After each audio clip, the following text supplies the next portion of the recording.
खुश होता हूं जब मेरे भक्त, जिनको मैंने ज्ञान दिया है, भक्ति दी है, नाम दिया है, ये जब वापस आते हैं सत्संग में, महीने में 15 दिन में, जब महीने में सत्संग करते थे, कि जब ये न्यू के न्यू आ जाते हैं सत्संग में मेरे पास, तो मेरी खुशी का ठिकाना नहीं रहता। मुझे विश्वास रहता है कि ये बच्चे भगवान के मुश्किल से जोड़े हैं ज्ञान गुण समझा के, और ये ठीक ठाक वापस आ गए मेरे पास, तो किसी भ्रमित करने वाले नकली काल के दूत के फंसे नहीं।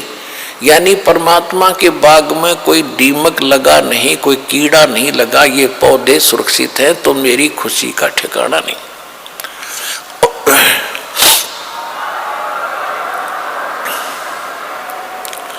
और जब ये सत्संग सुनकर जाते हैं उस संसार में जहां कहीं नाम निशान नहीं इस भक्ति का, इस ज्ञान का,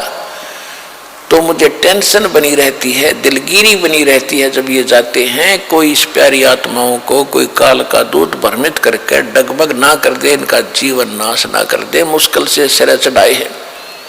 कहते साध मिले सड़ शादी होंदी, जब ये भक्त वापस आ जाते हैं खुशी होती है, और विछड़ जा दिलगिरी वे, जब ये जाते हैं तो मुझे मायूसी छा जाती है, और यही चिंता बनी रहती है, भगवान रक्षा करना तेरे बच्चों की, क्योंकि इस संसार के अंदर इस भक्ति पर रखना कोई हास्य खेल नहीं है, जहां लाखों लोग भ्रमित करने वाले, और एक नानक जी या महापुरुष एक ही होता है एक समय में, और वो एक सच्चा ज्ञान बताने वाला। तो इसलिए कहते हैं साध मिले सड़ शादी होंदी, मेरे बच्चे वापस आ जाते हैं साध संगत, तो मेरा खुशी होती है, और विछड़ जा दिलगिरी वे, अख दे नानक सुनो जिहाना, ये मुश्किल हाल फकीरी वे। तो जिस प्रकार आप यहाँ आते हो,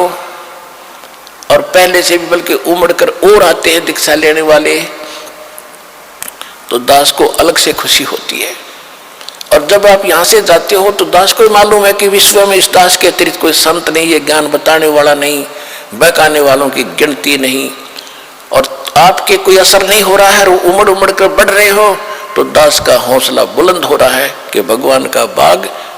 बिना किसी कीड़े के और फल फूल रहा है, दास की भी नौकरी बरकरार रहेगी उस सच्चे दरबार में।